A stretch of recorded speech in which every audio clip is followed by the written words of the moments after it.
Halo, di video kali ini kita akan membahas tentang pembuatan emulsi. Ada berapa cara sih untuk pembuatan emulsi itu dan gimana aja sih caranya? Nah, sebelumnya kita harus tahu dulu alat-alat apa saja yang digunakan pada saat pembuatan emulsi. Nah, yang pertama, untuk emulsi dengan skala kecil itu kita bisa menggunakan mortir dan stemper. Nah, yang kedua, ini kita juga bisa menggunakan botol untuk pengujukan yang terputus-putus. Kemudian, yang ketiga, kita bisa menggunakan mixer. Nah, fase dispersinya ini akan dihaluskan oleh pisau mixer yang berputar dengan kecepatan tinggi. Nah, nanti fase dispersinya ini akan berbentuk lebih kecil. Jadi ini mirip dengan mixer yang kalian tahu ya.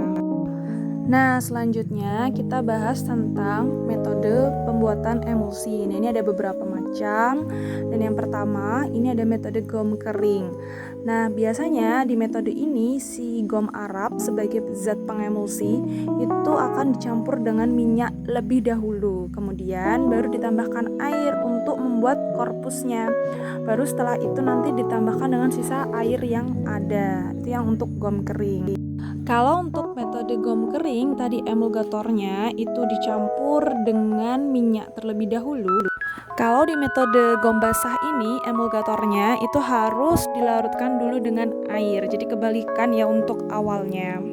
Nah, hal pertama yang harus kita lakukan untuk pembuatan dengan metode gom basah ini, kita harus membuat musilago yang kental dan airnya itu sedikit. Jadi nanti kemudian baru kita tambahkan minyaknya itu sedikit demi sedikit sambil diaduk cepat dan konstan.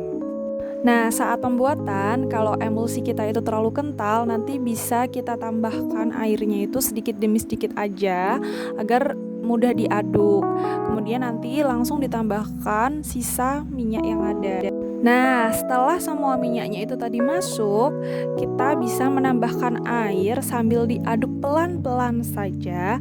Ini nanti sampai volume yang diinginkan. Untuk metode gom basah ini nanti kalian bisa melihat video secara lengkap dan detail contoh cara pembuatannya di link Google Drive yang sudah saya siapkan nanti. Tinggal diklik aja. Nah, kemudian yang ketiga, ini ada yang namanya metode botol. Nah, untuk metode ini itu digunakan untuk minyak yang mudah menguap atau minyak menguap ya, dan zat-zat yang dia itu bersifat minyak tapi memiliki viskositas yang rendah atau dia tidak terlalu kental. Nah, untuk cara pembuatannya itu pertama-tama serbuk gom yang akan kita gunakan itu dimasukkan ke dalam botol yang kering. Kemudian ditambahkan 2 bagian air. Kemudian setelah itu baru ditutup dan dikocok-kocok dengan kuat. Nah, lalu kemudian ditambahkan dengan sisa air tapi sedikit demi sedikit aja sambil dikocok. Yang keempat, ini ada metode Becker.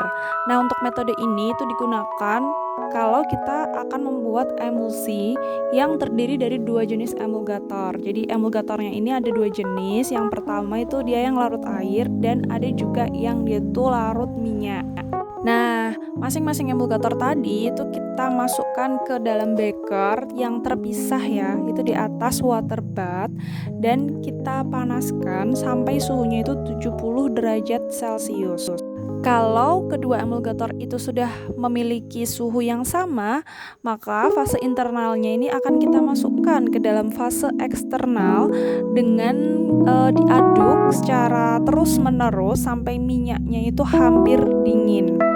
Kalau misalnya tidak diaduk secara cepat atau diaduk secara terus-menerus secara konstan, maka lapisannya itu akan naik ke permukaan campuran. Kemudian dia akan memadat dan membentuk cake.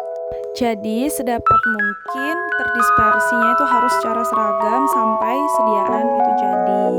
Sekian dulu untuk video kali ini. Jika ada pertanyaan tentang video ini, kalian bisa tulis di kolom komentar. Nah, untuk video selanjutnya kalian bisa langsung tonton juga. Nanti kita akan membahas tentang ketidakstabilan emulsi. Sekian dulu dari saya. Wassalamualaikum warahmatullahi wabarakatuh.